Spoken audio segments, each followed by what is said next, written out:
Good morning and welcome to the 11th meeting of the Health, Social Care and Sport Committee in 2026.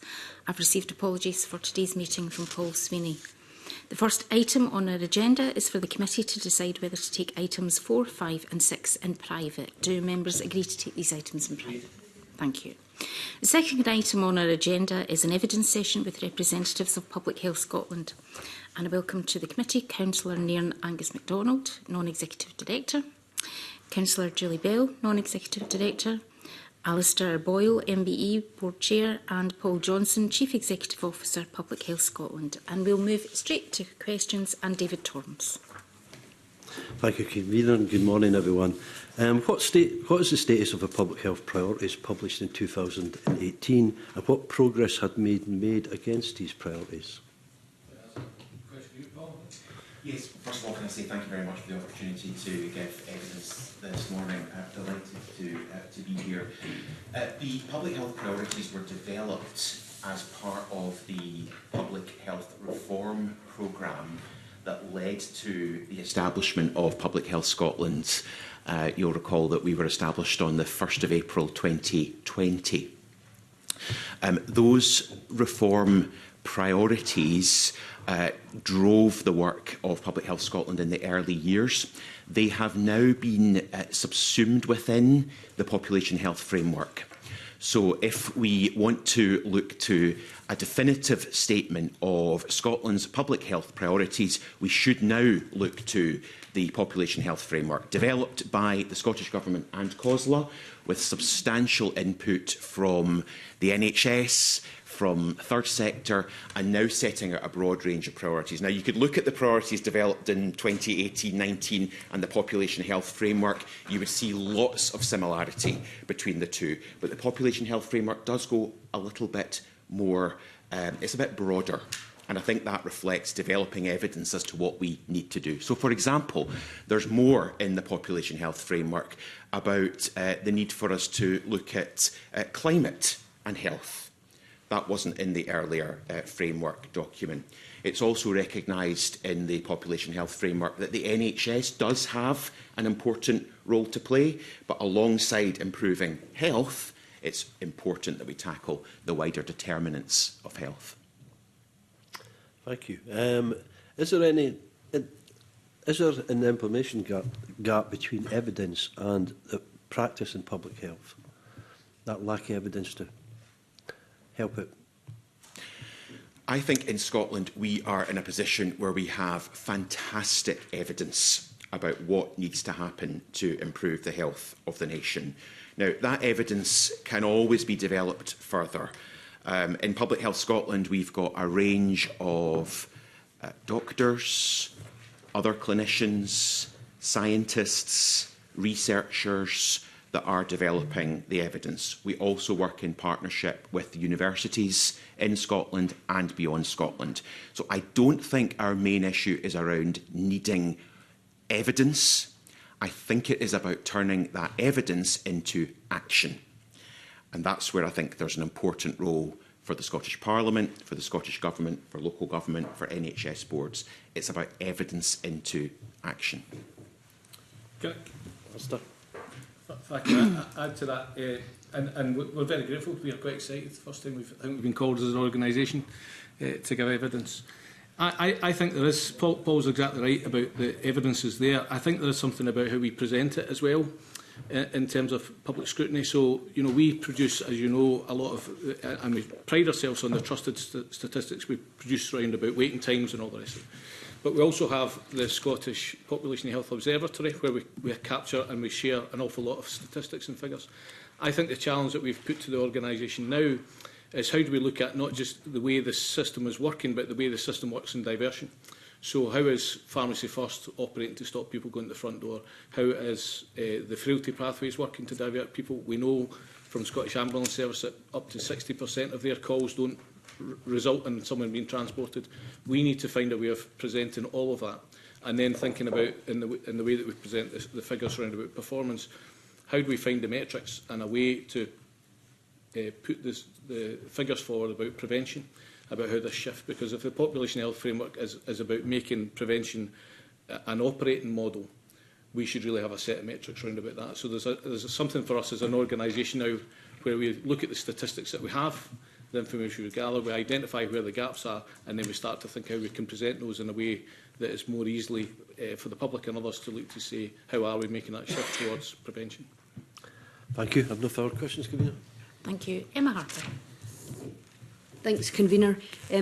Talking about evidence, I know that we've heard at committee that 5-year-olds in the UK are 7 centimetres, up to 7 centimetres shorter than their counterparts in Europe, but that evidence is being contested.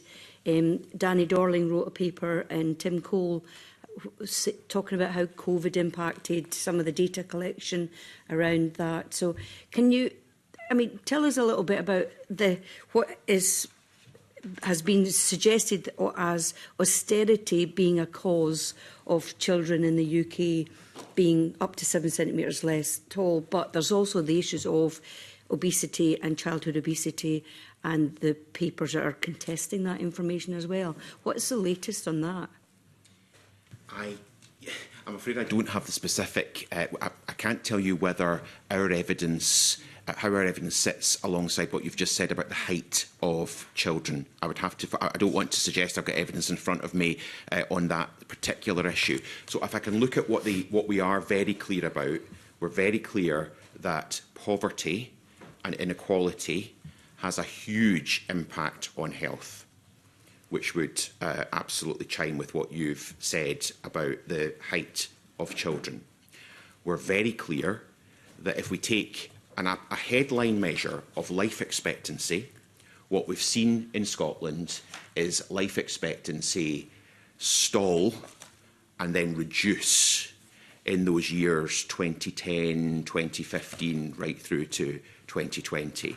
And the expertise that we have would point to growing rates of poverty as being absolutely central to that reduction, together then with the COVID-19 pandemic. Now, what we've seen is a very recent and very welcome increase in life expectancy in the most recent NRS figures. And so we are hopeful that we are starting to see the tide turn in terms of some of the key measures and metrics around Scotland's health. But just in recent weeks, we've had the statistics on healthy life expectancy from NRS, which sadly shows a continued deterioration in healthy life expectancy. Now, I know these are broader figures, but I think it is important to look at the whole piece, and then we'll often see data around, for example, children, young people and other measures of health following that overarching piece.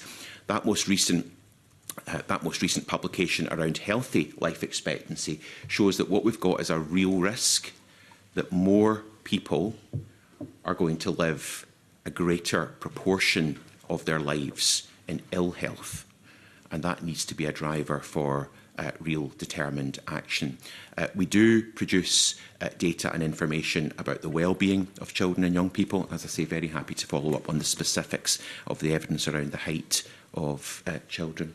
Ali? And I know height's only one measurement, isn't it? Yeah. Yes, exactly. I mean, we'll absolutely get back to you about that. You know, I think we're an organisation that's very grounded in the why, and like, you know, the committee members, I remember, you know, in the Fire and Rescue Service, the people we used to look after, and I remember young children coming to our events who'd never seen a banana before. I think there's still some challenges around about that. We know there are areas where it's a healthy food desert. It's very difficult for people to either get healthy food or to purchase them. And I think there's a lot of support needed around about that. Now, we know, having looked at the figures, that, as Paul has described, getting people to a healthy weight is a quick win. You know, it can make a big difference to their lives. If you think, I think the cost of obesity to the NHS is about, in Scotland, 775 million a year. I think the cost to people, that missed opportunity cost, is about £4.5 billion. So we know underweight and overweight, it's really important that we're putting the right nutrition in. So it's something we're very focused on, and we'll get back with some of the detail. And the Good Food Nation plan is working with the climate change plan, the population health framework and everything in order to address what we need to do, which is tackle obesity as well in Scotland. If I could just say on that, we are working closely to support the implementation of the Good Food Nation plan. So we absolutely agree that the Scottish Food Commission has got an important role to play, and of course the NHS and other public bodies need to prepare their Good Food Nation plans. We want to see public bodies serving as exemplars in terms of the provision of healthy foods to those coming into their services. There's absolutely an opportunity to go further there.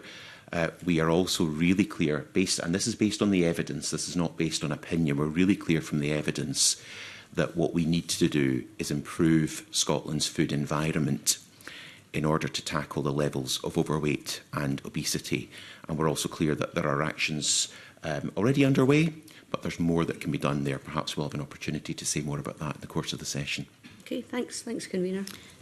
Just on the theme of national strategy and public health priorities, so I note that priority 3 is a Scotland where we have good mental well-being.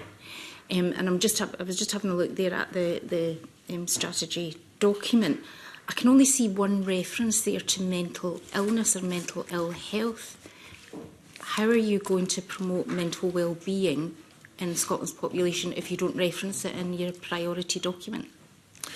Well, we do recognise the importance of mental well-being, and in our own Public Health Scotland strategy, which has been published just in the last few weeks, we set out the vision for Scotland over the next 10 years, which expressly includes people flourishing in terms of both physical and mental well-being. So we absolutely recognise the importance of that. I can also confirm that we have got a programme of work underway within Public Health Scotland that is focusing on mental health and mental well-being. So, for example, there's specific work around what can be done to reduce suicide rates in Scotland. There's a range of specific work around supporting mental well-being in the early years. Again, there's much more information we can provide about that, but I absolutely recognise that we need to focus on both physical and mental well-being. But you recognise there is a difference between mental well-being and mental ill health? Yes, absolutely. And we also speak about the importance of connection, the importance of a sense of the importance of a sense of purpose. That gets into the importance of communities where individuals can thrive. So we absolutely recognise that good mental well-being is a foundation for good health. Thank you. And I've put on record my register of interests. I hold a bank nurse contract with Reading NHS, Greater Glasgow and Clyde, and I'm also a registered mental health nurse. Elena Whittam. Thanks, Convener, and good morning to the panel. Paul, you've already touched on it. The theme that I was going to be looking at was round about persistent health inequalities and stalling life expectancy. In addition to this, we know that people in Scotland's poorest neighbourhoods are nearly 5 times more likely to die from preventable conditions, and as you've alluded to, live 25 fewer years in good health, which has a really huge impact to somebody's overall well-being. You've kind of touched on a couple of the drivers there, but what do we think are the key factors behind the stalling life expectancy, taking the wee glimmer of hope in terms of the latest records that we're seeing? But also, what are the driving factors between the widening of health inequalities in Scotland? I'm happy to start, but I'm sure colleagues will want to say more. This is absolutely at the heart of what Public Health Scotland wants to address. And pretty much every time I have an opportunity to speak on behalf of the organisation, I do start with the fact that adults in the poorest parts of Scotland have a healthy life expectancy that's sitting somewhere in their 40s. Whereas adults in the wealthiest parts of Scotland is sitting somewhere in their 60s. And the huge gap that represents, and the fact that that is not inevitable. Now, I think the evidence is very clear that good quality health and social care services have a role to play. Experts differ slightly, but we're probably talking round about 20% of what makes for health and well-being is about access to high-quality health and social care services. The biggest contributor is about the social and economic conditions in which people are born, live and work. And whichever framing you want to look at it, whether it's the population health framework or the earlier public health priorities that we've referred to, you'll see the absolute central importance of tackling poverty, of children having a good start in life, and of high quality, flexible employment. So these are the factors that need to be addressed in order to improve Scotland's health and tackle Scotland's health inequalities. Now, the next large area is around what we might describe as healthy living, and it is about the relationship we have with drugs, alcohol, tobacco, food and physical activity. So I suppose part of my learning from working in this area of public health is it's never just one thing. I think that's part of the challenge. We do need to look at the range of factors that make for health and well-being, not one thing, and make sure that action is being taken across those range of factors. And I think that's there's evidence of work underway across those range of factors. We are particularly keen to ensure that the next Scottish Parliament takes action across the range of factors and really sustains that action. There's huge potential for improvement if we do that. Ali. Yeah, if I could, and I think in a second I'll bring in board colleagues who are COSLA representatives. I think for us, as a board, that's exactly where we are. We're sitting saying, there is clearly no magic bullet. I spent my life doing prevention, and I know it can feel invisible to people, but when it's missing, it's absolutely felt. And I think this the challenge with that is it then makes it difficult to work out which, it's like the dog that didn't bark, which bit of prevention worked, which particular part of it was successful. And what we need to do is have a broad range of focused activities. We have tried to operationalise that by taking the population health framework, the renewal process and public sector reform, and take all of those to feed into our strategy. Our strategy then, the ask of the board, is that that's then turned into an action plan over the next 10 years. It's broken into chunks. It's really that we can see as a board that the organisation is absolutely focused on that delivery piece. Like my previous life, we know the levers of influence don't lie within the NHS, as Paul has described, they lie elsewhere. Yeah. And I think that's where we really have the advantage of being co-sponsored by COSLA, because we know it's going to be a combination of local and national government. And I think, Julie, you're well placed maybe to talk about how we're going to try and push that work on and help our COSLA colleagues with that. Yeah, I think your question really speaks to the sense and the opportunity that we have in that co-sponsorship arrangement with COSLA, that a lot of the delivery will be down to local authorities, community planning partnerships and the health and social care partnerships. Third sector is critical to that as well, and the role of unpaid carers, for example.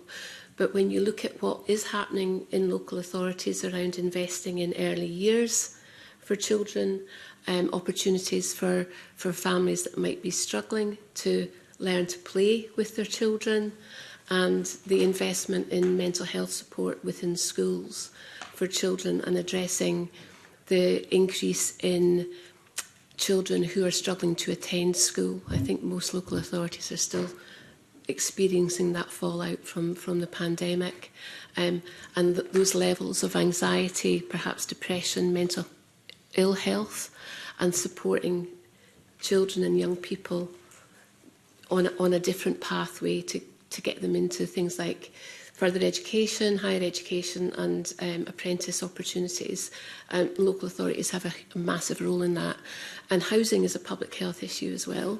And we know, I'm a councillor in Angus, and I'm very aware of the work that we've done in the Tayside Collaborative and Integrated Children's Services that has identified a slight increase in childhood respiratory ill health because of damp housing. So that is a concern. You can see the impact that housing has on children's health, but obviously the mental health of their parents as well, if they're struggling. So it's absolutely critical that local authorities get on board with our, these strategic documents and are really integrated and walking alongside us in terms of delivering on the priorities there. Because I think we all want the same things. We want people to live happy, healthy, thriving lives. And no part of the system is going to be able to do that on their own.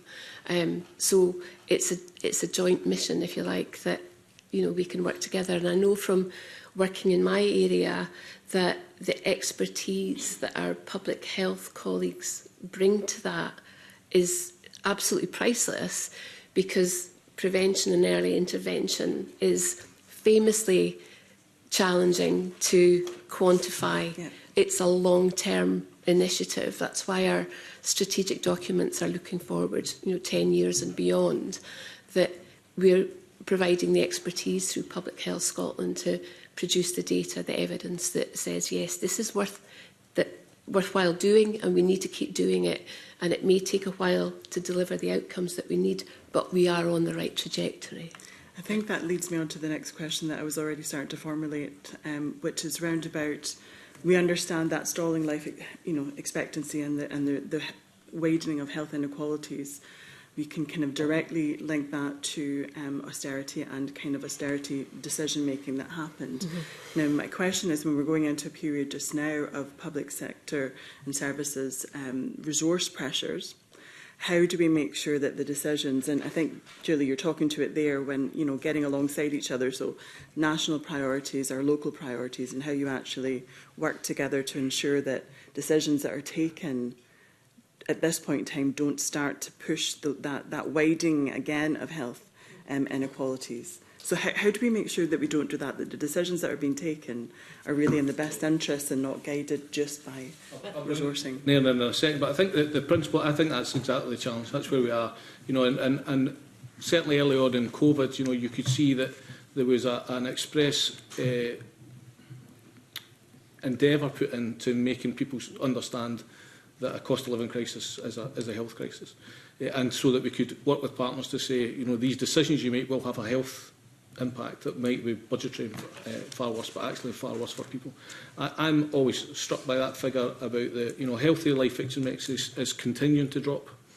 But that figure about 25 years, it's not 25 years in total, it's 25 years longer just because of where they live.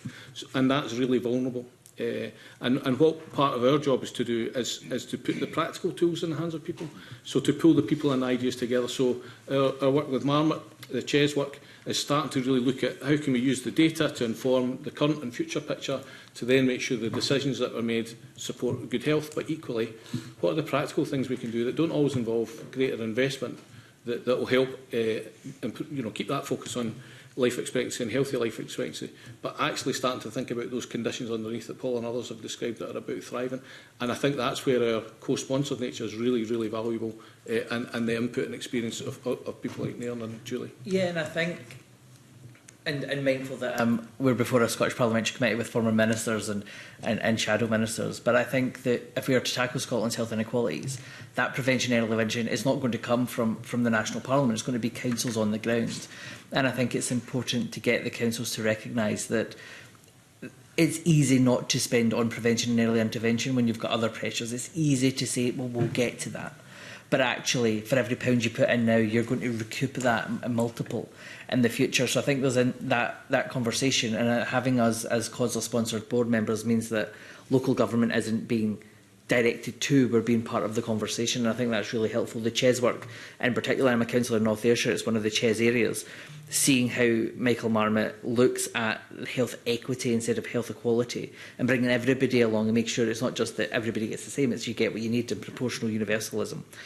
It's exactly the kind of route that we should be going down, and as you say, with budgetary pressures, and councils are not immune to that, seeing budgets stretched, making sure that prevention and early intervention is still at the core of everything they do, and that's how we'll tackle the inequalities. Yeah, and it's the most difficult thing, because trying to make that argument when you're not going to see the benefits maybe till a decade is always a difficult thing when resources are definitely tighter.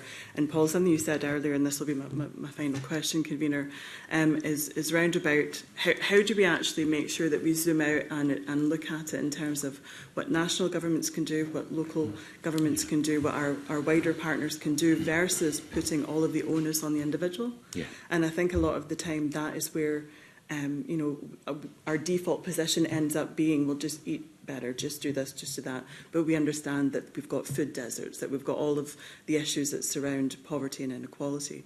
So how do we ensure that going forward, that's where we keep our focus? Yeah, I think that's a great question. I think that's where the evidence is so important, that we proceed on the basis of the clear evidence as to what will work, and not on the basis of anecdote or even false information about what will work. And we see that as absolutely crucially important, that we tackle false information where that is the case.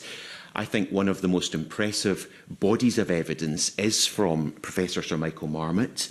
We invited him to come along to really the first time that we managed to get Public Health Scotland colleagues together in person after the pandemic, and we asked him to speak to us, and he was very, very inspiring about really the lifetime of work that he's done as as a leading public health expert recognised internationally.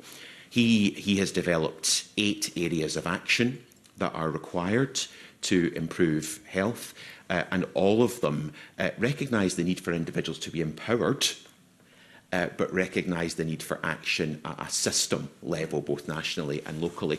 What we found particularly inspiring about his framework is that it's not saying, we can only take action when there's plenty of money in the system.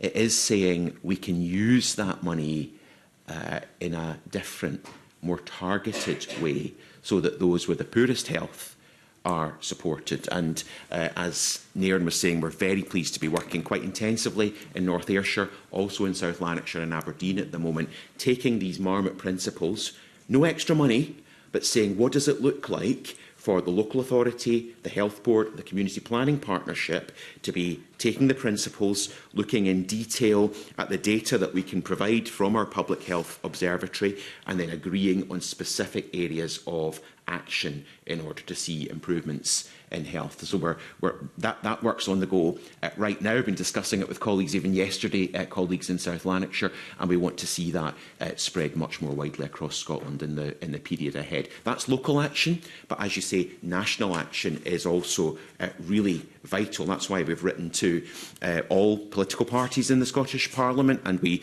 shared our briefing with this committee, setting out the range of further areas of action that we consider, based on the evidence, the next Parliament should prioritise. And it is across the range of domains of health.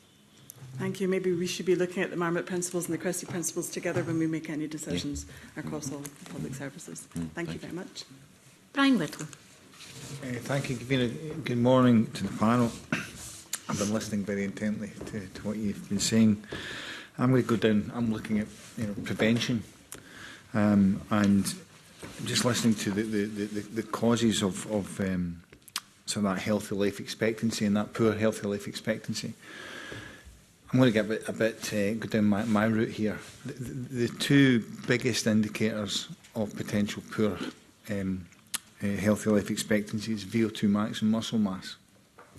By far, way in advance of smoking and drinking and obesity, by far.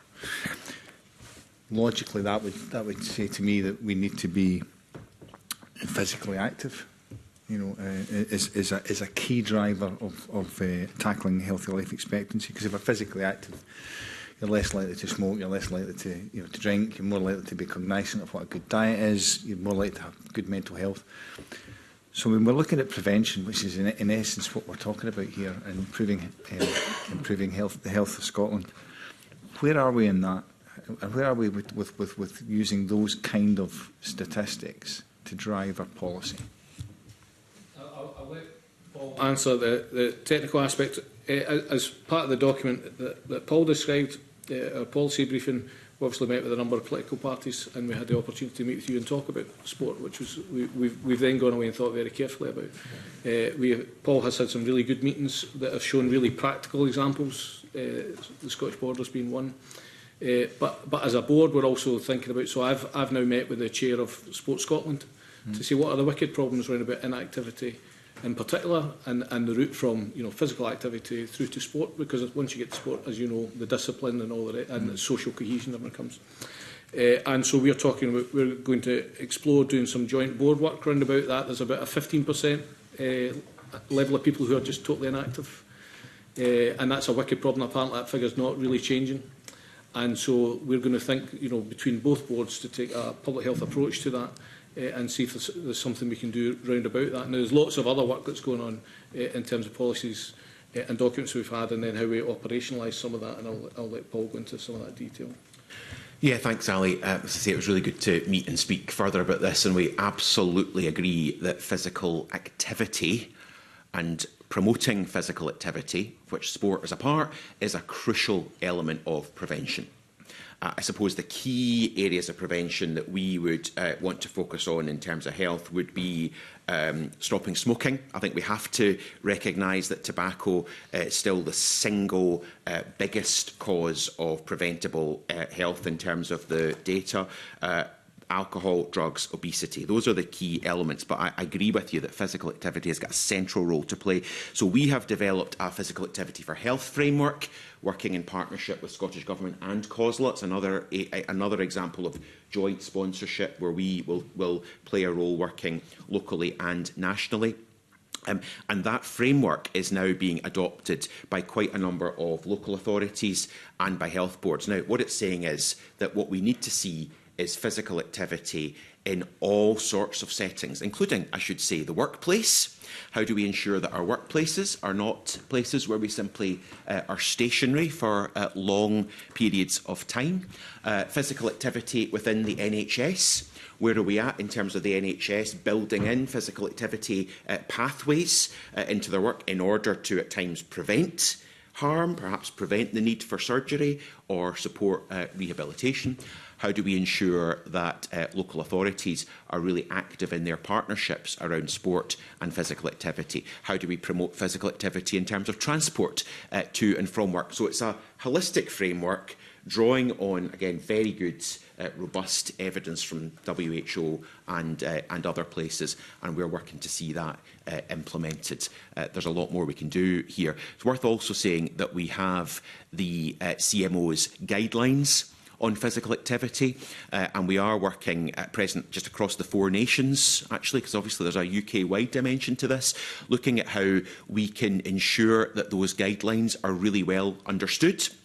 And in particular, we can draw out some of the evidence around, I think, linked to what you've said, the importance of strength, the importance even of small amounts of physical activity if people are currently not physically active at all. So there's work we want to do across the 4 nations there. Thank you. I'll just point out that I was instrumental in putting the gym in this Parliament for that very reason. It's probably the only thing I've actually achieved in my 10 years here. I think to your point about people stopping smoking, I would say it was more important to stop them starting in the first place. If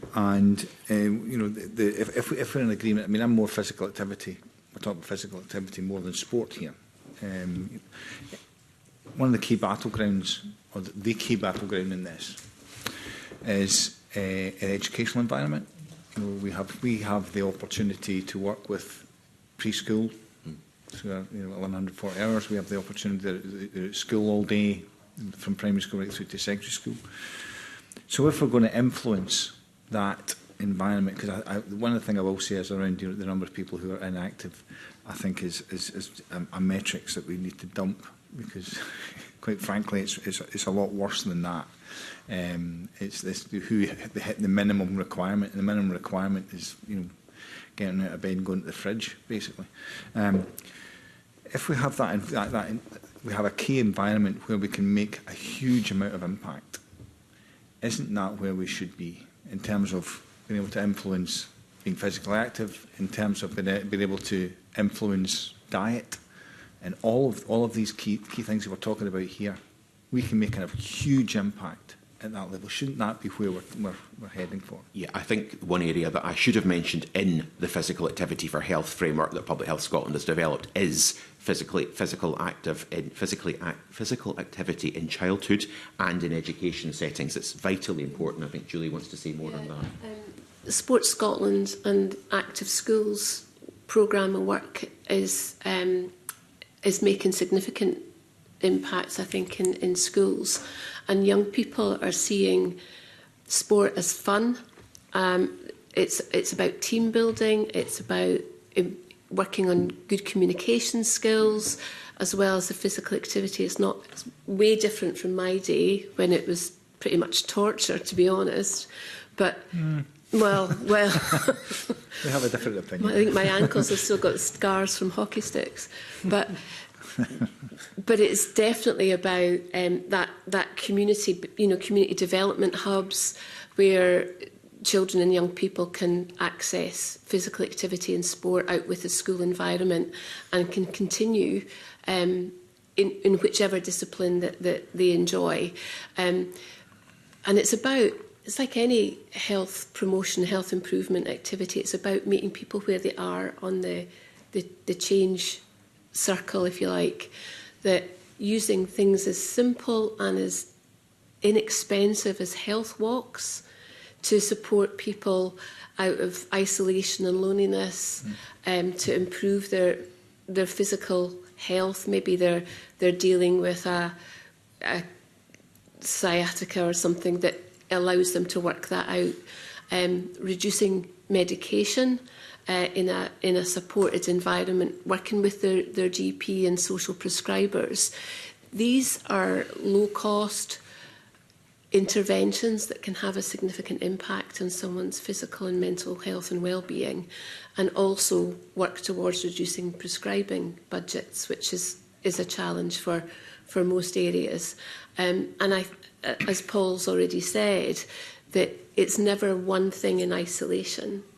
It's a mixture of creating that environment, local authorities working on things like food growing strategies, for example, connecting children with where their food comes from, that, trying to support families who are perhaps working but experiencing food insecurity and accessing low-cost, sometimes free food from local food hubs. That kind of effort, it all comes through the community planning partnerships and identifying a need and addressing it.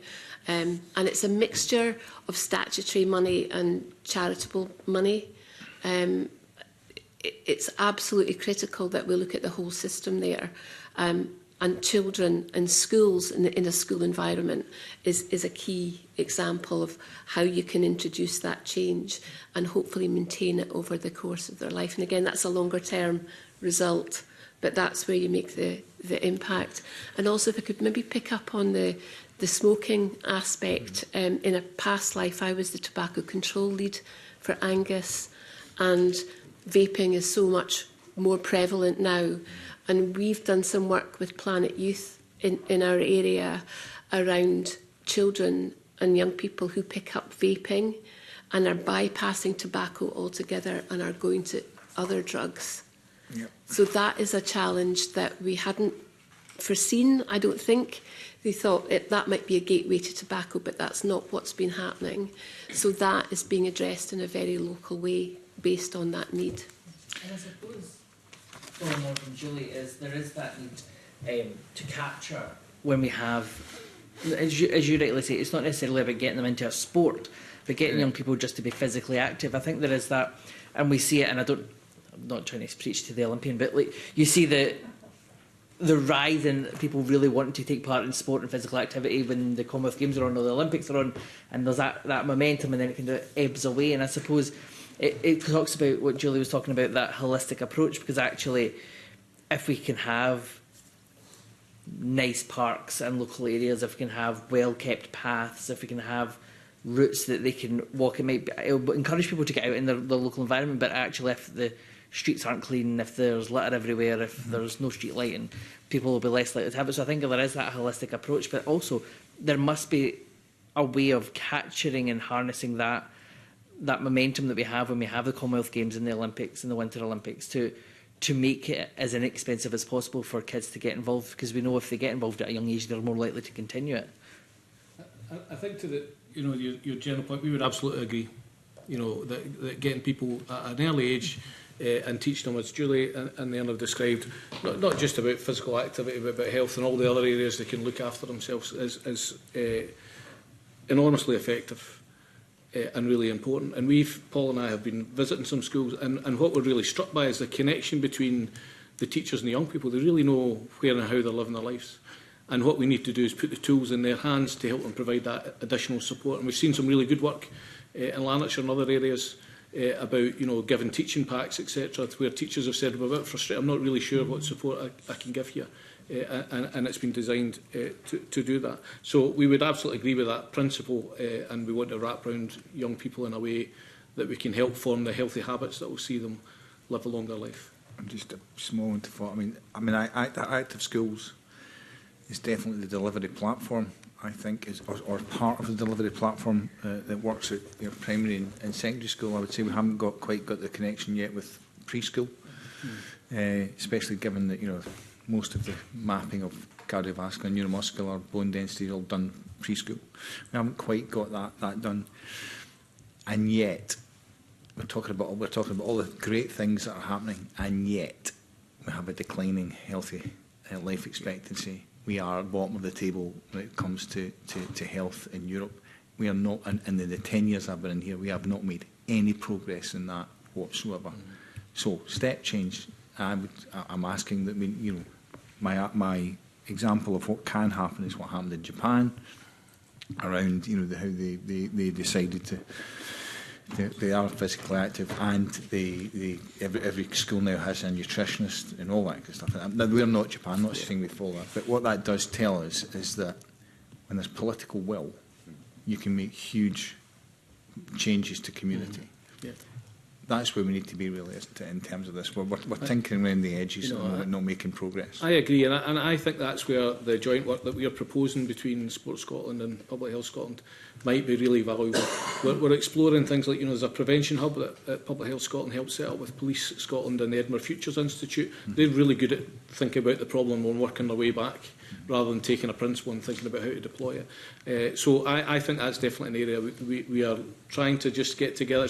Early stage, we're still to have the joint board meeting, but I think there's certainly scope for the two organisations to really wrap around that particular problem and see what we can do. Thank you. Emma Harper. Thanks, Convener. Just to pick up on quitting smoking, Quit Your Way was established to stop folk smoking or help people stop smoking. But because of the rise of vaping and vaping in 12-year-olds, there's some challenges where Quit Your Way might need to be adapted or a whole separate programme for 12 to 16-year-olds. Last night I met with the Dumfries and Galloway youth counsellors online, and one of their asks was do more to help young people stop vaping in the first place, but then how do we help them quit vaping as well?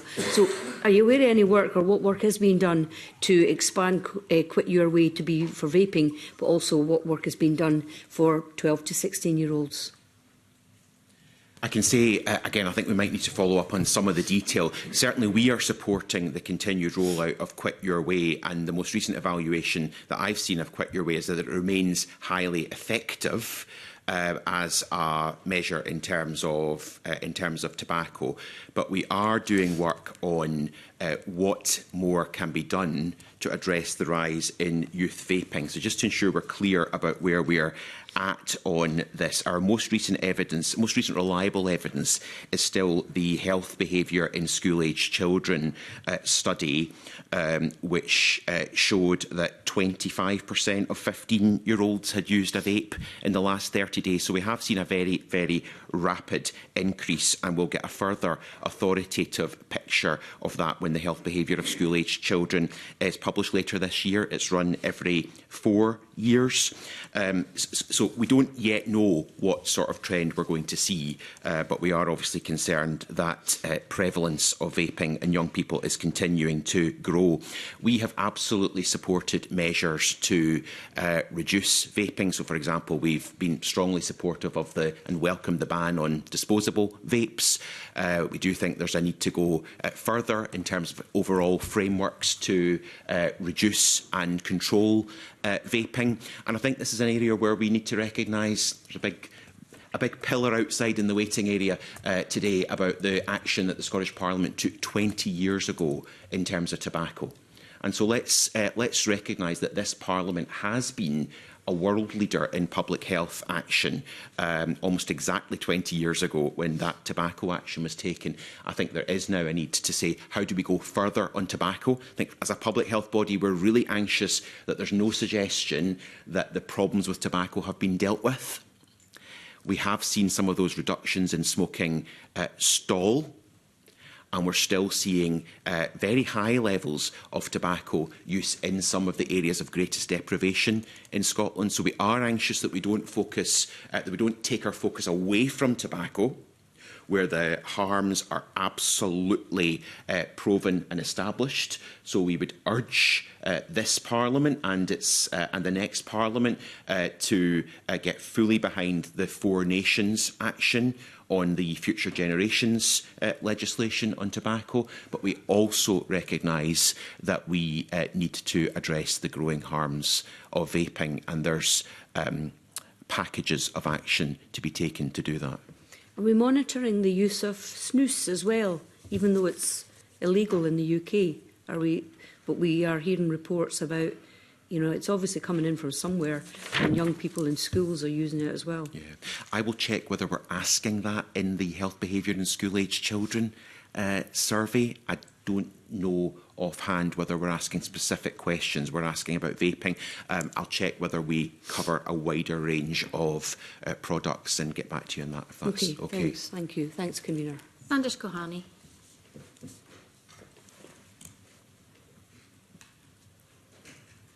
Thank you, Convener. I just wanted to pick up on what was said a little bit earlier about the opportunities that we have when we see the Olympics or we see other big sporting events to get kids into sport. Now, we have the Commonwealth Games coming to Glasgow, and yet the evidence that we took previously has said that there will be absolutely no legacy seen due to the Commonwealth Games coming to Glasgow. So I just wanted to hear your thoughts on what you feel we should be doing to really capture the Commonwealth Games in Glasgow, which will be a resounding success, and to see what you think we should be doing for the kids to get them more involved in sport, because ultimately we're seeing some of the world's top athletes come and compete to inspire us all.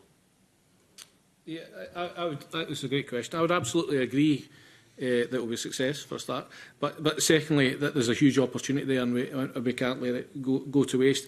I think it's one of those areas, like many, Public Health Scotland, we want to be seen as being a delivery organisation, but we're often not the deliverers.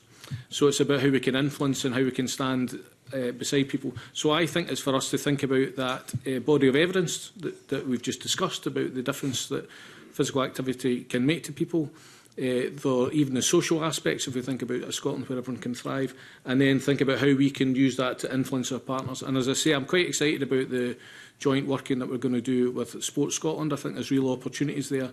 I know that is an area they're particularly focused on as well, and are probably better to answer some of that question than I am, but it's certainly an area we'll be working together on, because we would absolutely agree it's an opportunity that we must take maximum advantage of. I don't know if you what I'd say is, I know there is some additional funding going into sport this year, and I hear what members of the committee have said around the importance of sport and physical activity, and absolutely agree with it, I'm very happy to take this back to colleagues in Public Health Scotland who are working on these issues to say, what more can we do? What more can we do, including this year and this summer, working with our community planning partners, with sports clubs, to see how we can maximise the positive opportunities that the Games bring. Gillian Mackay. Thanks, Convener, and good morning to the panel.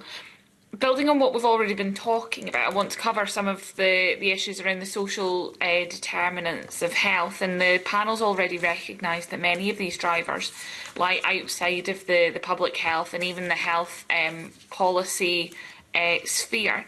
So how is Public Health Scotland finding breaking out of that and working across portfolios within government and within local government? A great question, and one of the areas that felt quite familiar to me from all the 20 years on the Fire and Rescue Service trying to deliver prevention, where the levers of influence weren't ours, the lever of influence lay elsewhere. And I think what the Fire and Rescue Service and other organisations like Public Health Scotland have been able to show is when you can put the right people and the right ideas together, supported by the evidence, you can make an enormous difference. Now, as an organisation with the strategy that has been produced, we want to really be seen to be felt across the system as a delivery organisation. So, whilst we are the lead public agency tasked with protecting health, improving life expectancy and reducing the horrific inequalities that exist, at a local level we want to be the servant leaders. So, standing alongside our partners in COSLA, in the community, voluntary sector, NHS boards, but what we want to do is arm them with practical solutions. So there are things that we have developed. There's a Nesta project we co-designed and co-developed around about how you can use the food licensing environment, for example, to impact on the weight of the population. So they are practical examples that we can take forward. Similarly, we're looking to see what are the avenues by which we convene people? So the community planning partnerships are key. So we're thinking about, through the Prevention Hub and other areas, how can we start to develop community planning partners together in a way that's convened around about health. Another area we've been looking at is making NHS boards population health organisations, which is, and there'll be a maturity index to go with that goes from prevention as a priority all the way through to a community planning partnership. We have shared objectives that are aimed at prevention and improving the health of the population. That's a similar conversation we're having with COSLA and local authorities too. So we're trying to create that environment. And then the technical bit that Paul will cover far better than I will is the Marmot work we're doing, where we're currently in 3 local authority areas, pulling the learning from that. We'll have to look now at what the next phase of that looks like. So is there stuff that we can replicate from Public Health Scotland around helping people hone in on the areas that would make the biggest impact? And also then from the projects we run, what are the practical solutions that have come out, both from the work in Scotland, but also from the learning from Marmot elsewhere. We've seen some interest in areas like Wigan, where there's a description of here's what we will do for you as a system, but equally here's our ask of the population, and then arming them with the tools, to help them live better lives, but in a way that isn't, as we discussed earlier, accusatory or putting the sole responsibility with them. So I think there's quite a lot there that we need to pull forward. But for us, the opportunity, I think, of the population health framework and public sector reform, plus our own strategy, is to make prevention an operational system rather than prevention projects, so that it runs at the heart of everything we do. Our challenge as an organisation now, and the challenge I've put to Paul and others, is how do we do that? How do we think of influencing his work? How do we make sure we have the relationships with trust so that we're seen to be felt at a local level, to be standing alongside partners, to identify the areas that can make the biggest difference for the citizens, and then to support them in that doing. It's not our job to be in there doing the work for them, but we absolutely have to be the catalyst that makes it happen. Thanks, Ali. All I would add is I think we are in a good place by having a really clear and robust framework for action in place, and it's a framework that recognises exactly the point that you've made, which is that we need to take action across the whole system. No one area is unimportant. No one area will solve all of the issues we've got in terms of Scotland's health. So we have our population health framework. It's been interesting to see others from outside Scotland comment so positively on it. In particular, the King's Fund have written about the fact that here is a framework that recognises that to improve health we have to take action across these range of areas, and we have to shift our system to become a system focused on prevention. So I would hope that there will not be any moving away from this as a framework for action, but that rather there will be a determined effort, cross-party, around the implementation of this framework. And yes, that involves actions in specific areas such as physical activity and in tackling obesity. Tackling obesity is recognised as a priority. But it also does require us to shift our systems of public services so that they prevent harm alongside responding to harm. And I think that's perhaps one of the most challenging shifts that the framework sets out as necessary. It's something that we want to support. It's something where the Parliament has a role in terms of what the committees of the Parliament and Parliament as a whole will hold public bodies to account for. How are we spending money? How are we investing? Are we preventing harm? Are we getting upstream? Or are we simply in emergency and downstream responses? That's all in the framework. I think that puts us in a strong position. And as Ali says, we are seeking to support its practical implementation. But we also recognise there's a huge amount of work ahead of us. Great, thank you. If I could come to the councillors on my next question, a lot of what we need to do in terms of making the public environment better in terms of tackling those social determinants of health lie with local authorities. The number of licences for takeaways and for pubs we know are granted are greater in areas of higher deprivation. I don't think we're supporting local authorities well enough at the moment to be able to take those more holistic decisions across local authority areas. Licensing is another area. I've been campaigning for a proper licensing system for vapes for quite some time now. It seems particularly topical this week, but from a health perspective, it gives teeth. Rather than the register at the moment, which doesn't provide for any consequences for people selling vapes to children. Do the councillors believe that in the next session of Parliament we need to look more holistically at that Parliament needs to give the local authorities maybe some more backup in some of that and the tools to be able to take these approaches to promote the health of whole areas rather than having to look at things on an individual case-by-case basis? If I could pick that would be great. Thank you. Obviously, I have a special interest in tobacco and vaping from a long-standing history, and I absolutely support the Public Health Scotland ambitions around perhaps retail premises being licensed. My local authority doesn't have an over-provision policy. It's something I've raised on a number of occasions. I think it would be helpful to have that level of support on a national basis.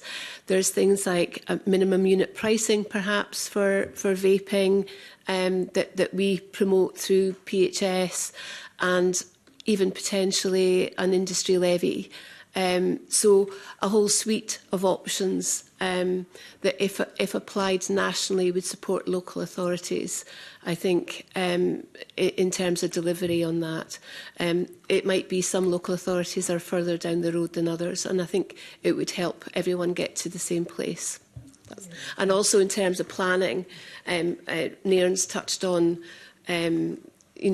how our towns look and feel in terms of community safety, particularly for women, actually, and the nighttime economy, but also lots of blue and green spaces where people can connect with nature, which I personally find a very healing thing to do, that builds up a pride in your communities where you can see beautiful things that you can engage with, you can touch, feel, smell, hear.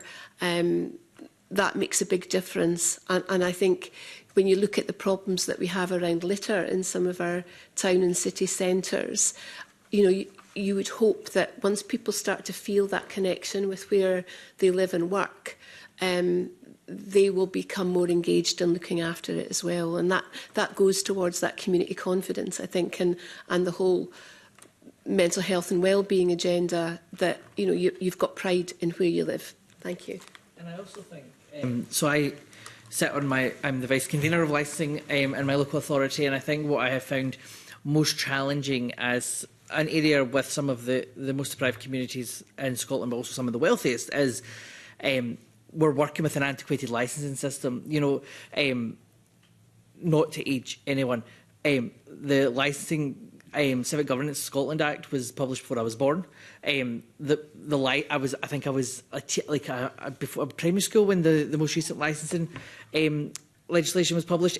It hasn't moved with the times, and so when you're battling vapes and you're battling brand new issues, but you're using an antiquated system, it really does tie your hands. And when you're trying to use an over-provision system that purely looks at the SAIMD versus availability, I think there is the connection there about whether we need to be very careful that we've talked about earlier on about not demonising people, to making sure that over-provision isn't used in such a way that it's effectively saying, well, you're in a poor community, you can't be trusted to have an off licence there. So I think there is a lot of updating that needs done, and if that was done, it would empower licensing committees to be able to say no. I think there is also that thing about sitting on a licensing board or a licensing committee. We are trained, we go through the test, but we are then faced with lawyers who have decades worth of experience coming to tell us how effectively the decision we're making has to be one way or another, and we're wrong in X, Y and Z. We don't have the backup there through the legislation at the moment to contradict that. That's really helpful, thank you. And would the panel support moves to tackle certain social determinants, for example, putting vapes behind covers and treating them in a similar way that we do to tobacco, to make sure that we don't have what we have at the moment of these massive shop fronts full of colourful, often sweetie flavoured vapes, tempting young people into starting something that they otherwise wouldn't if it was just cigarettes that were around. Yes to that proposal. I think we've got very clear guidance around what needs to happen in terms of a range of health-harming products, and it is about attractiveness, availability and affordability. So we've seen the package of measures that's needed, and we've applied at least some elements of that package to tobacco and to alcohol. We need to take a similar approach to vaping while ensuring that we don't take our eye off the ball on the broader on the other areas of harm which have definitely not yet been fully addressed. Absolutely. Thanks, Convener. Thank you. Our time is running away from us, so can I ask that members keep their questions short and that the panel is succinct in its answers. Emma Harper. Thanks, Convener. I've got some questions around budget, and but before I ask that, I would just quickly ask, is junk food considered a health-harming product? Ultra-high processed food? Junk food is, yes. That's as part of absolutely. We know it's making a contribution to obesity, and that's why we have supported measures around greater regulation of high fat, salt and sugar foods. I suppose that's the umbrella term that we would use, high fat, salt, sugar foods. We're working closely with Food Standards Scotland and with Scottish Government. We welcome the fact that additional restrictions are scheduled to come into place around the marketing of high fat, salt, sugar foods. We also think there's a need to go further. I could say more about that, but I'm mindful of the challenge around being concise. Happy to follow up, but it's a crucial area of work. Okay. Something for the next Parliament, maybe. I think so.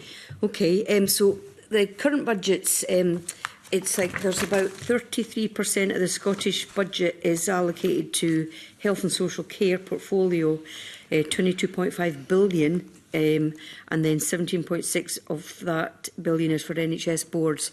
So are the current budgets or the proposed budgets and spending, is that going to help impact public health in Scotland? So, as you say, a very large proportion of the Scottish budget is already devoted to health and social care. And yet we've discussed throughout this session that much of what makes for health sits outside the health system.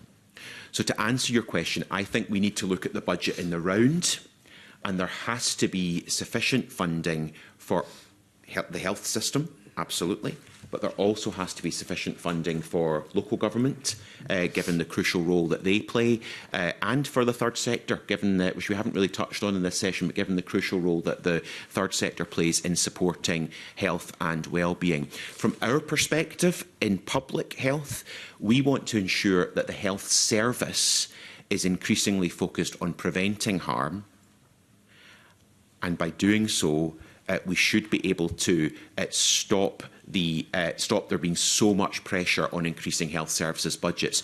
We have supported recent work from the Scottish Fiscal Commission, which deals with exactly this point. So the Fiscal Commission's report in 2025 looks at the relationship between funding and health.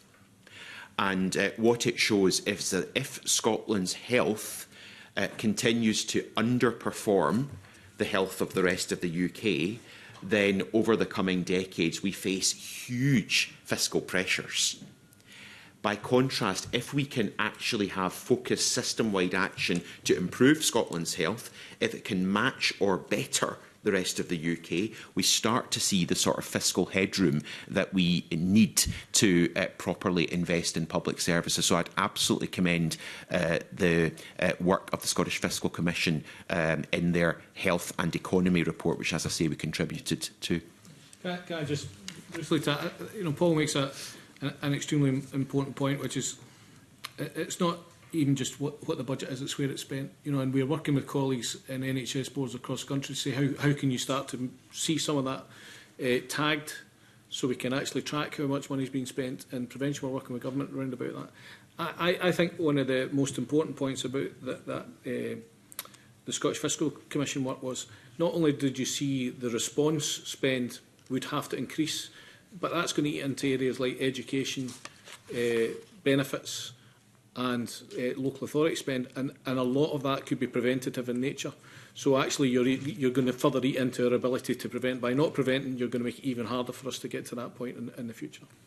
Is there challenges with the prevention budget competing with acute services? Are we always firefighting at the front door of accident and emergency, for instance? Yeah, I think there's no doubt that there is a challenge round about that, because we have to respond to the people that are there and take care of them, and that naturally has taken quite a proportion of the budget just now. But what we have seen through both conversation with colleagues across Scotland and in the board chairs group and the new subnational planning structures is there's quite a clear direction from Scottish Government and from the DG that this should run alongside, that prevention should be running alongside all the work we're doing to make the NHS in Scotland more efficient, for us to plan on a population basis rather than just on boundary, that right up the middle of that has to be reducing inequalities and driving towards prevention.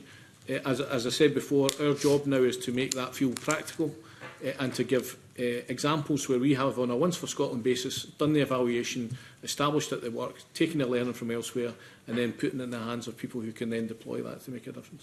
Just a final question about, Julie, you mentioned housing. So it isn't just the health portfolio, it's not just a health budget, it's everything that has to be inputted, and housing would be part of it. 100%, and appropriate housing as well. Yeah. So prevention means different things to different parts of the system. So if you're looking at delayed discharges in an acute setting and someone doesn't have somewhere suitable to move to, say their previous house is on the 3rd floor and they don't have mobility to get there, they have to wait for a suitable place to.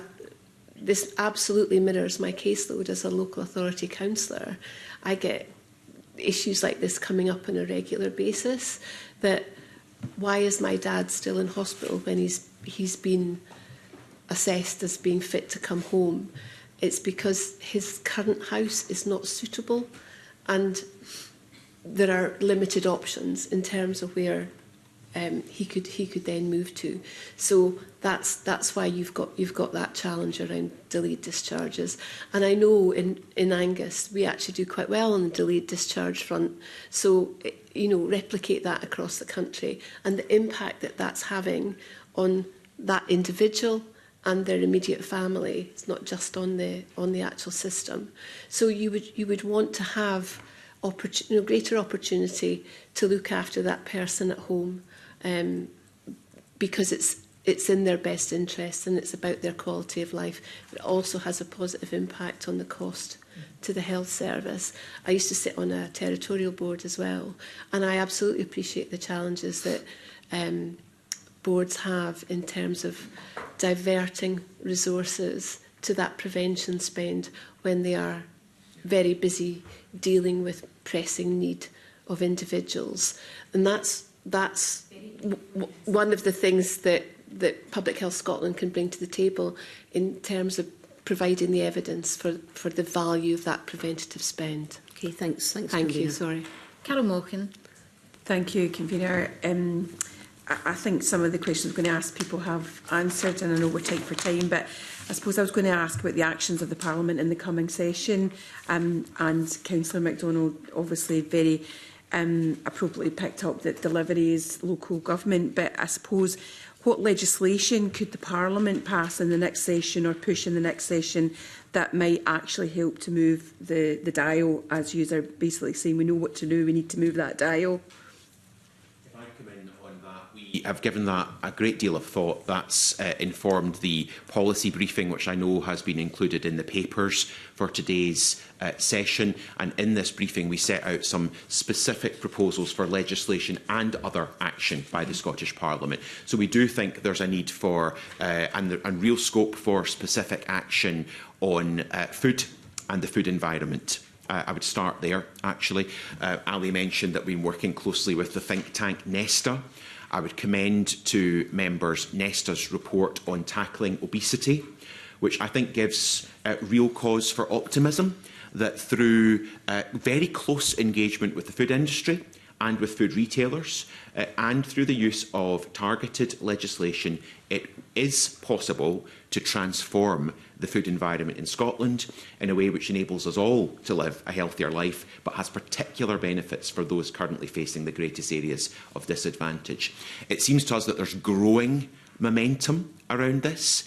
There is growing public will for action, and we refer in the briefing to some of the surveys that have been done to gauge public appetite for this. So that's one area that I would highlight for legislation. There's the support for going further on tobacco. It may well be that there's a need for further legislation in areas such as vaping, but there's an important area around the systems of accountability that Parliament have, which we refer to in the briefing. What will bodies be held to account for, and in some cases be criticised for? Is it the way in which the immediate pressures are dealt with?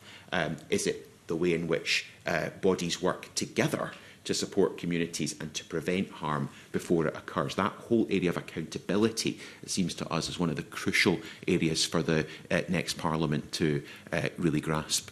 I wonder if I could just quickly maybe ask Councillor MacDonald, given that you spoke about local government, is there something specific the Parliament needs to do to support local government, do you think? I think there's always a need for local government, unsurprisingly as a council, I suppose, for that funding aspect. But actually whether Parliament considers, if it wants targeted early intervention and prevention spend, whether there is a specific ring fencing of funds in addition to the block grant and the revenue grant given to councils, that is all sits alongside. We know we get the revenue grant, we get the capital grant. Maybe it is that we need a prevention or an early intervention grant that says spend the money where it is needed. Actually, so how much of the council budget pressures that we all know about in this room could be alleviated if we had taken some of these issues seriously 5 or 10 years ago. So I think there is a need to look at how local government is financed and then whether it needs to be done on a needs basis rather than a demographic basis. That's something Michael Marmot speaks about a lot, about directing spend to where it's needed rather than just divvying up the population. Lovely. Thank you very much. Thank you. Sandesh Gohani. Thank you. And just a question of interest as a practicing NHS GP. I'm glad we've started talking about obesity, because if we're going to be honest, we need to look at how we've got here. After 2 decades, we have got fatter as a nation. We have got more unhealthy as a nation. Our life expectancy we saw a dip in it recently, which is unprecedented. This is not simply an issue that has come about in the last few years. This is something that has grown arms and legs and has got worse and worse and worse. And so my first question, I heard about the conversation you were having just earlier where we talked about the food environment. My first question is, where does personal responsibility come? I'll maybe start with that. I think it's a really fundamental point. I think, I mentioned some figures early on, but that if we're creating a Scotland where people can thrive, obesity is one of the areas that prevents that. And as well as the kind of cost to the NHS, there's the cost to society, which it reckons about 4 billion. There's a billion responding to the demand that comes from obesity. So I think you're right. I think there has to be a balance. I think we have to make it easier for people to make better choices, and then we have to skill and support people to be able to look after themselves in a way. And I think there are areas we can really explore. There's going to be a My Care app.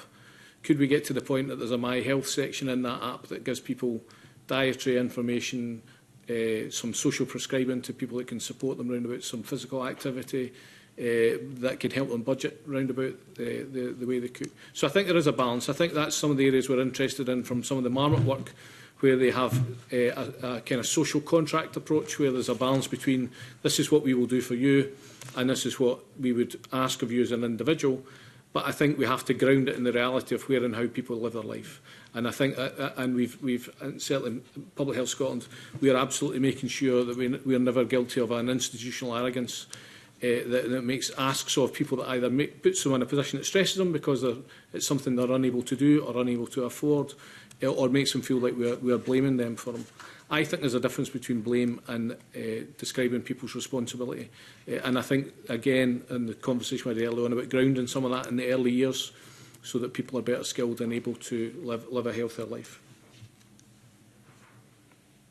So certainly, one of the things that I think is an absolute failure of minimum unit pricing in alcohol is that you are making it more expensive, and we're not really seeing a return. And if you were to, say, take away meal deals when it comes to lunchtimes, that to me is just increasing the price to people. Surely what we should be doing is subsidising or improving that choice that people have to make healthier choices cheaper and more affordable.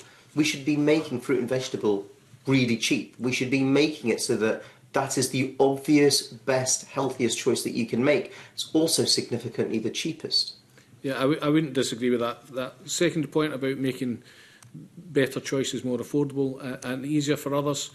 I'm glad you asked about minimum unit pricing, because these are conversations that we do need to have in public round about the evidence and what we are seeing. And I'll let Paul talk to the detail of that. Yeah. As an organisation, we're absolutely determined to be driven and led by the evidence. And the evidence is clear, coming from the World Health Organization and a wide range of other academic sources, which is that we do need to tackle the availability and the affordability and the attractiveness of health-harming products. We will stand by our evaluation of minimum unit pricing, which I know the Parliament has considered carefully. We are very clear that it has resulted in reduced hospitalisations and has contributed. Was that significantly? Was that significantly statistically significant? We're clear that the reduced hospitalisations and reduced. Was it statistically significant? I will follow up with more information on that. My understanding is that that reduction is statistically significant. Certainly, the reductions in deaths is statistically significant. I don't want to. Sorry, was that not the theoretical reduction in deaths rather than the actual reduction in deaths? Well, we have to estimate the reductions in deaths. Clearly, this is the case around prevention. What have we prevented? So, absolutely, our report included the estimated reductions in hospitalisations and deaths, done through a robust evaluation process in conjunction with a number of academic partners and widely reported. As I say, I'm happy to repeat that. I suppose to say more about that, I think, though, the point is the learning from minimum unit pricing for alcohol can be applied to other areas of harm, including obesity. At no point have we suggested that simply increasing the price of alcohol is a sufficient measure to tackle harm from alcohol. And personal choice does have a role to play, in my view. What we need is a suite of actions which the evidence points to as being effective. So let's translate that into the territory of tackling obesity.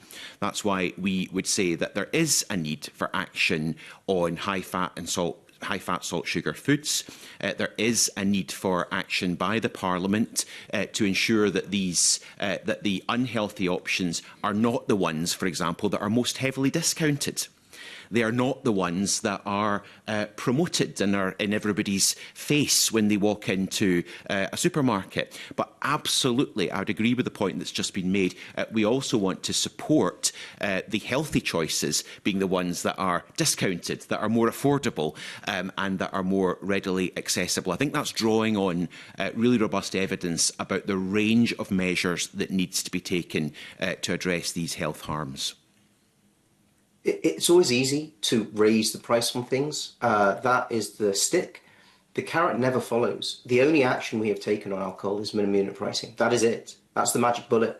And I would strongly disagree with the findings that you have spoken about. That's a completely different topic. I do want to touch on GLP-1. What is the current evidence?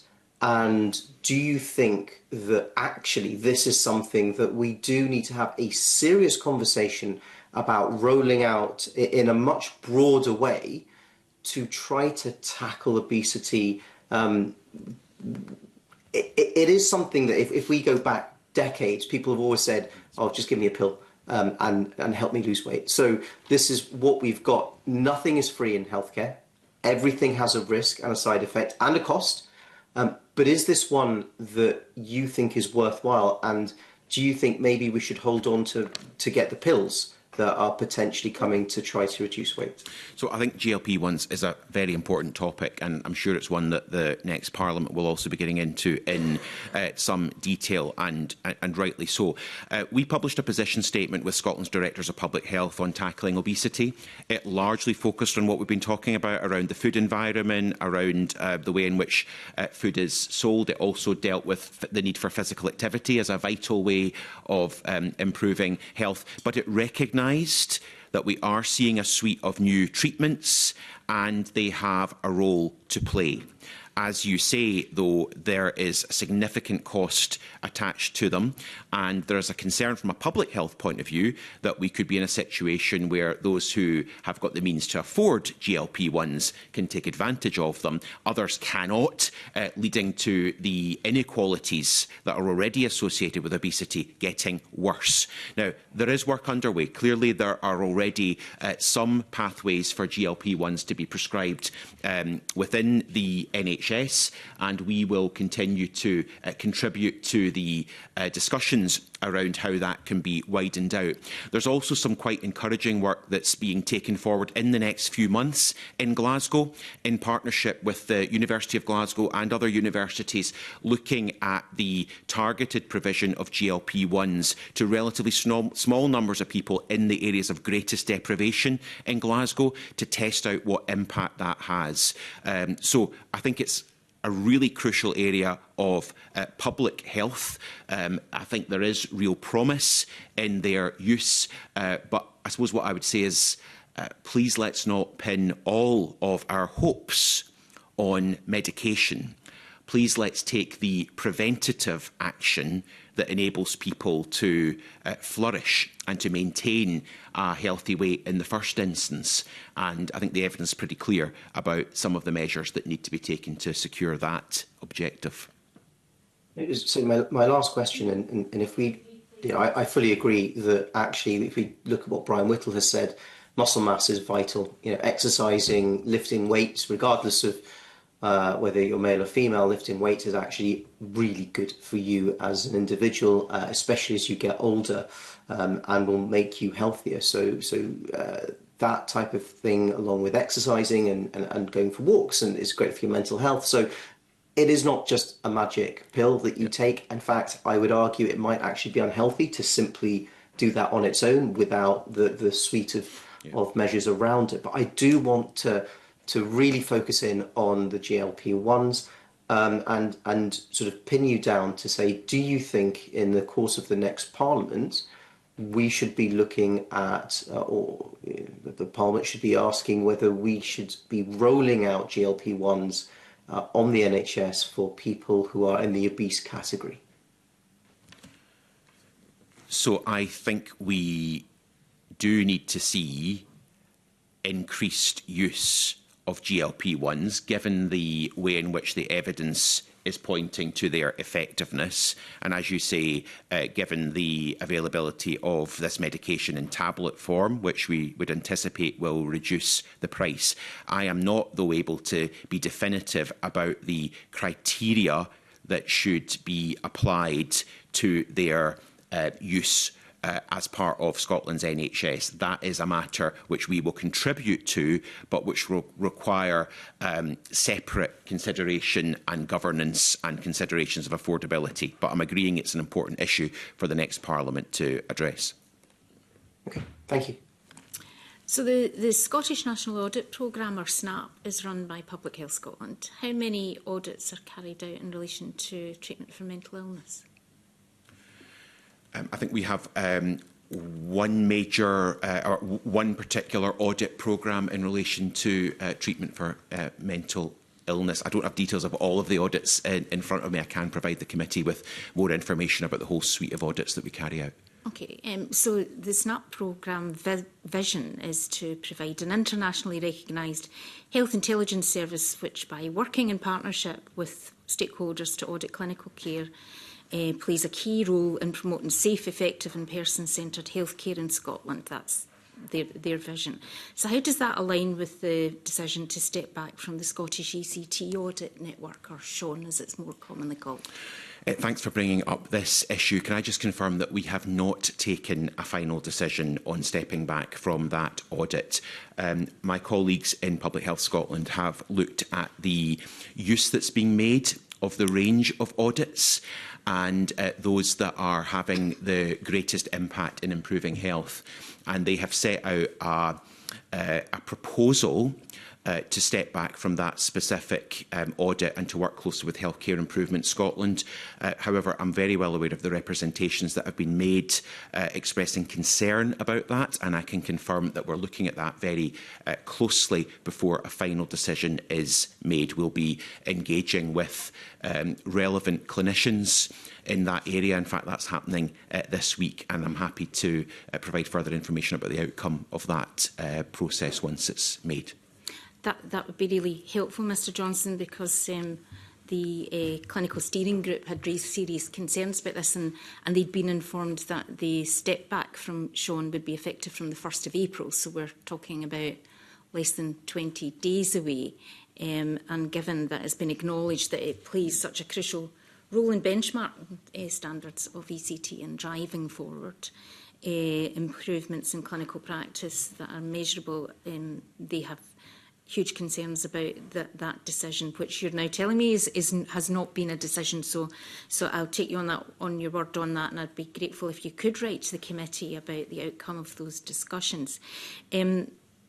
I was going to ask you about impact assessments that had been made in taking that decision. That's perhaps something that you could also write to committee about.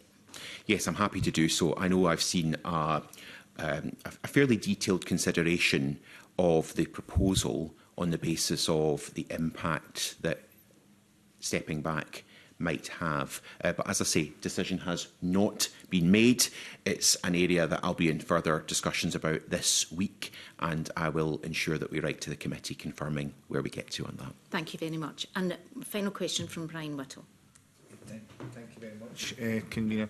Just a very quick point on the MUP. I think my worry about MUP is that it doesn't happen in a vacuum, and I'm concerned there might be a correlation between MUP and a hugely disproportionate rise in Scotland in the use of street benzos among SIMD1 areas, and I think that's something we need to look at. But the question I was going to ask was, far be it from me to stop talking about sport, I think, in the Commonwealth Games and Olympics. I think, you know, the most important, the biggest impact we can have on long-term health in Scotland will be around how we impact early years, how we introduce active play, how we introduce, you know, a much better diet at that age group. And I would really like to just finish that question there.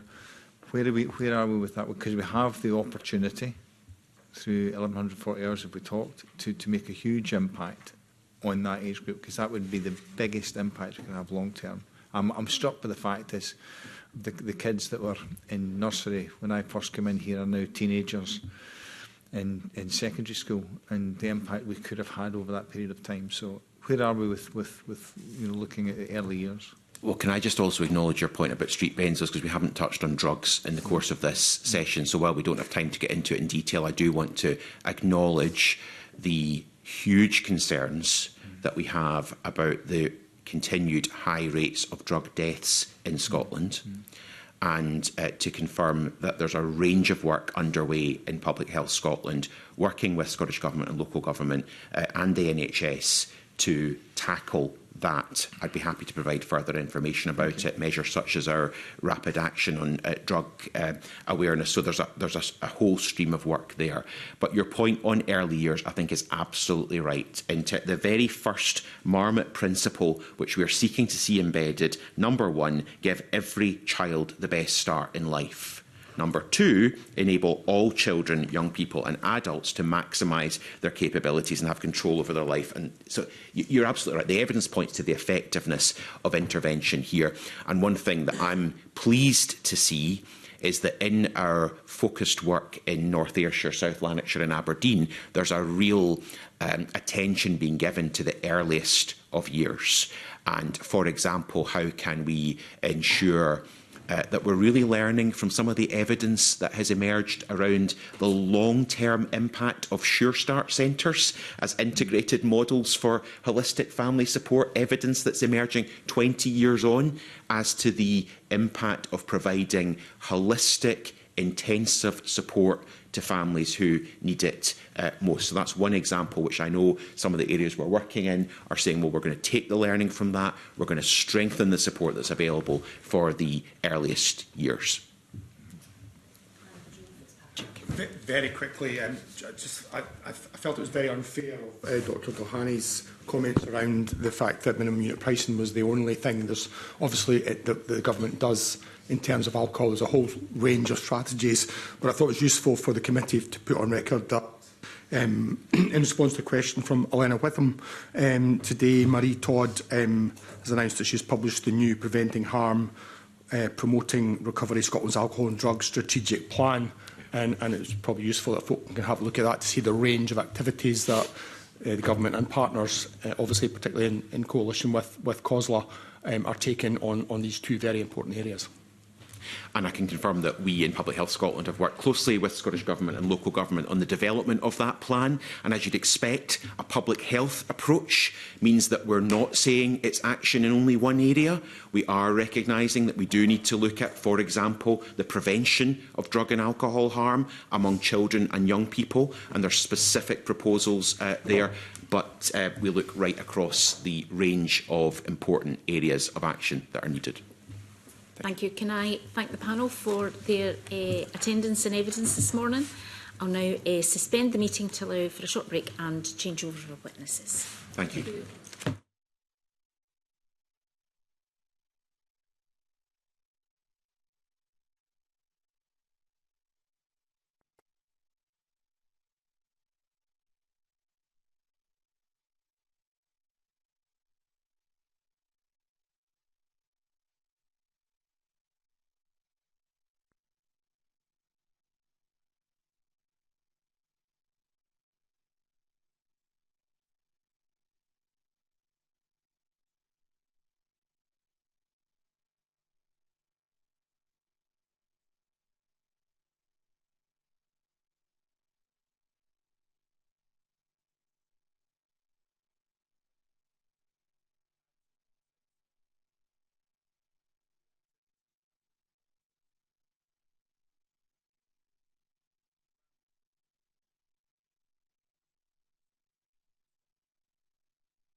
The next item is an evidence session with the Minister for Public Health and Women's Health and supporting officials on the Supplementary Legislative Consent Memorandum LCM S651B related to the Tobacco and Vapes Bill, which was lodged in the Scottish Parliament by the Cabinet Secretary for Health and Social Care on the 27th of February 2026. The legislative consent process set out in Chapter 9B of Standing Orders requires the Scottish Government to notify the Parliament by means of a legislative consent memorandum whenever a UK Parliament bill includes provision on devolved matters. Each LCM is referred to a lead committee to scrutinise the LCM and report on it before the Parliament decides whether to give its consent to the UK Parliament legislating in the manner proposed. The Tobacco and Vapes Bill was introduced in the House of Commons on the 5th of November 2024. The purpose of the bill is to introduce a series of measures which are described as a significant step in creating a smoke-free UK. This committee has previously undertaken scrutiny of an LCM and a supplementary LCM related to this bill, published on a concluding report on that scrutiny in May last year. On the 17th of February 2026, further amendments to the Tobacco and Vapes Bill were tabled in the UK Parliament, which extend to Scotland, therefore triggering the need for a further supplementary LCM. LCM S651B sets out the view of the Scottish Government that amendments grouped under 4 categories require the consent of the Scottish Parliament because they are for the purpose within the legislative competence of the Scottish Parliament Public Health, and because some of the amendments also alter the executive competence of Scottish ministers. These are various amendments which relate to filters, an amendment which relates to advertising for public health, amendments which relate to technology in devices, and an amendment which relates to liability for internet service providers. And I welcome to the committee Jenny Minto, Minister for Public Health and Women's Health, Professor Linda Bald, OBE, Chief Social Policy Advisor, Fiona Dill, Team Leader for Tobacco and Nicotine, and Catherine McGarvey, Lawyer, Scottish Government. And I invite the Minister to make a brief opening statement. Since I provided evidence to the committee on the 6th of May 2025, the Tobacco and Vapes Bill has continued to progress through the UK Parliament. The third reading took place in the House of Lords yesterday. I am delighted to say that there continues to be cross-party support for the bill and creating a tobacco-free Scotland for future generations. I'm also pleased to let Parliament know that there continues to be productive and constructive engagement across the 4 nations over the bill's development. The amendments covered in this supplementary memorandum further strengthen the bill and are in line with the Tobacco and Vaping Framework and Population Health Framework. Today, we are focused on a second supplementary memorandum that was lodged in our Parliament on the 27th of February. This covers amendments on filters, technology and devices, advertising for public health and liability for internet service providers. The bill, when introduced, did not cover filters. These amendments bring filters into the scope of the bill, ensuring that the legislation is as comprehensive and future-proof as possible. The new powers to extend provisions in Scottish legislation to filters rest with Scottish ministers and will be subject to affirmative procedure, allowing appropriate scrutiny by the Scottish Parliament. The powers included in the parts of the bill which cover product requirements and advertising rest with UK ministers, but will require the consent of the Scottish ministers where regulations contain devolved provision. I want to assure Parliament that any future regulations on filters will be informed by consultation. The technology in vaping devices and tobacco-related devices is unfortunately developing rapidly. There are examples of vapes that contain games, messaging capabilities or Bluetooth connectivity, which undoubtedly appeal to young people. The Technology and Devices Amendments give powers to the Secretary of State to regulate technology in vaping products or tobacco-related devices, such as heated tobacco devices. There will be a requirement for the Secretary of State to obtain the consent of Scottish ministers if any future regulations contain provision which would be within the legislative competence of the Scottish Parliament. The Advertising for Public Health Amendment provides clarity to the intentions behind the bill and will introduce a new defence for advertising offences where a person is acting in accordance with arrangements made by a public authority. This will ensure public authorities can enter into arrangements with businesses such as pharmacies to show materials promoting vaping or other non-medicinal nicotine products for public health campaigns. However, this does not mean that we are proposing to change our stance on vapes at the moment. Vapes are helpful for some people to use to quit smoking, and services should support people who make the choice to use a vape, but they are not without harm and not available via stop smoking services in Scotland. The intermediary liability for internet service providers amendment ensures that there are exceptions to offences where a completely passive internet service is being provided. This applies to both devolved offences and reserved ones. The amendment does not change the intended policy, but provides clarity on where the liability rests. We continue to work across the 4 nations on the bill, and officials have started to consider coordinated implementation plans where this is appropriate and right for Scotland. Most of the relevant enabling powers will require consultation before regulations are made. The Scottish Parliament will, importantly, have the opportunity to closely scrutinise the content of future regulations to ensure these meet the needs of Scottish policy. I would like to finish by thanking the committee for its consideration of this memorandum, and I recommend that the Scottish Parliament gives its consent for the amended provisions in the Tobacco and Vapes Bill. Thank you, Minister. We will now move to questions, and Sandish Gohani. This is a practicing NHS GP. Good morning, Minister. I think vapes are very topical at the moment, given what's happened in Glasgow, and I put on record my thanks to the firefighters and all the brave crew that have risked their lives, essentially, to keep the fire at bay in Glasgow. The fire started in a vape shop. Now, eyewitnesses suggest it might be electrical overloading, and we certainly know that the fire started there, but was devastating. My question is about the safety of vapes, how flammable clearly the products were, the fact that there are multiple and a huge number of batteries that were stored, possibly the sound of the popping we were hearing, and how that might have contributed to quite such a devastating fire. Which we saw. So what is the safety of vapes, and what can the Minister do about it? We are straying quite far away from this limited consent motion in your questioning. Is it in relation to the LCM that the Minister is sitting in front of us to speak to? Yes, I think it is, because I think that there's a broader question about safety when it comes to vapes, when it comes to the storage of vapes, when it comes to how they are, where they are, and whether the Scottish Government is able to perhaps go a little bit further to create that safety and reassurance that we all obviously want to have on our high street. So, well, I absolutely accept the issues that you raise are important questions, and I believe they're going to be raised in a topical question this afternoon by one of your colleagues to the relevant Minister. The Minister currently sitting in front of committee is here to speak to the LCM, which is quite limited in its scope. And therefore, I would be asking the Minister to, if she can, to make some very brief comments. And if it's in relation to this particular LCM, then that would be more appropriate.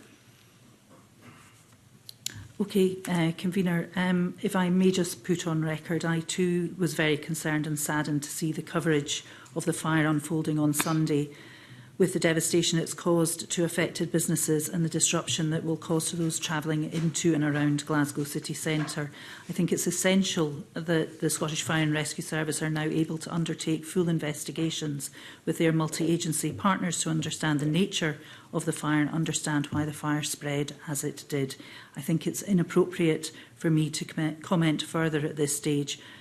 but I want to be clear that we will consider the issues around the fire with an open mind. And as you indicated, there is a topical question in the Chamber this afternoon.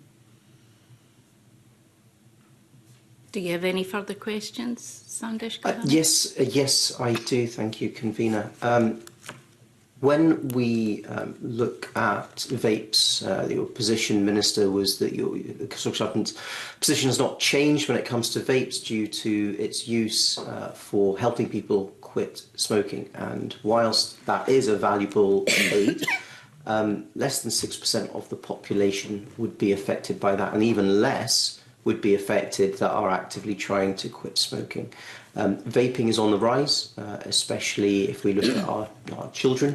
I would just like to question the Minister about how the position hasn't changed for affecting such a small proportion of the population, and whether we should be looking to do more when it comes to preventing vapes from, one, getting into the hands of children, and two, being prevalent, as we heard in the last evidence session, where people are simply going vaping and then skipping all steps and maybe using that as a gateway into other drugs.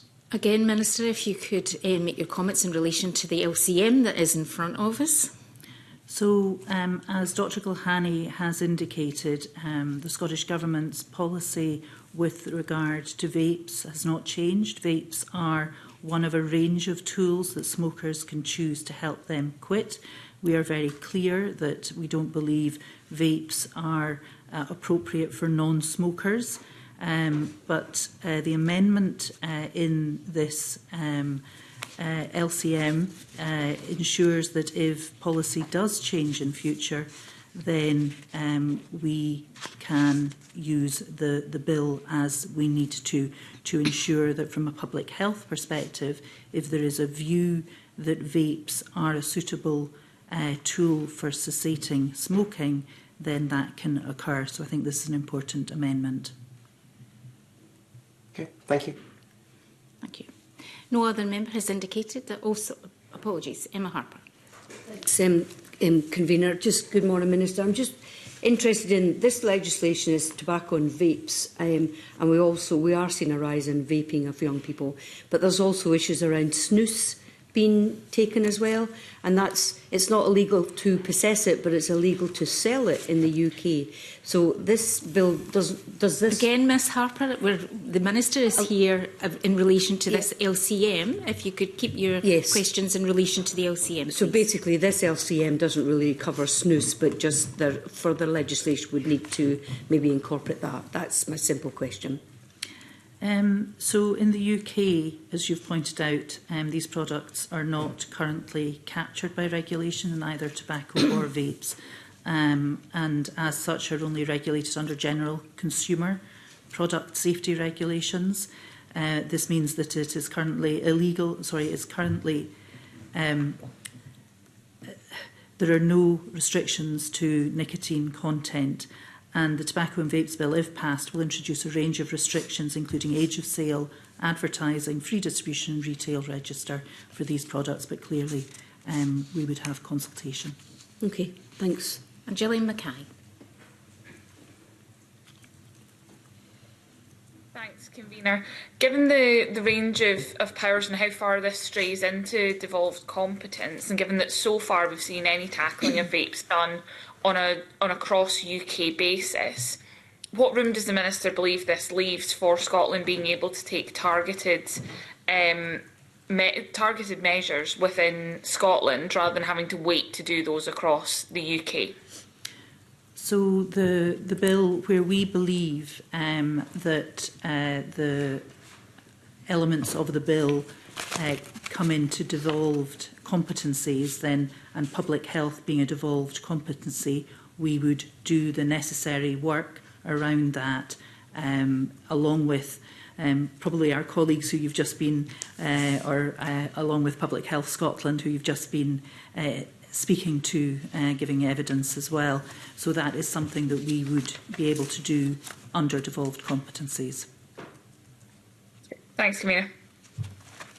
Thank you, Minister. Can I thank you and your officials for attending this morning?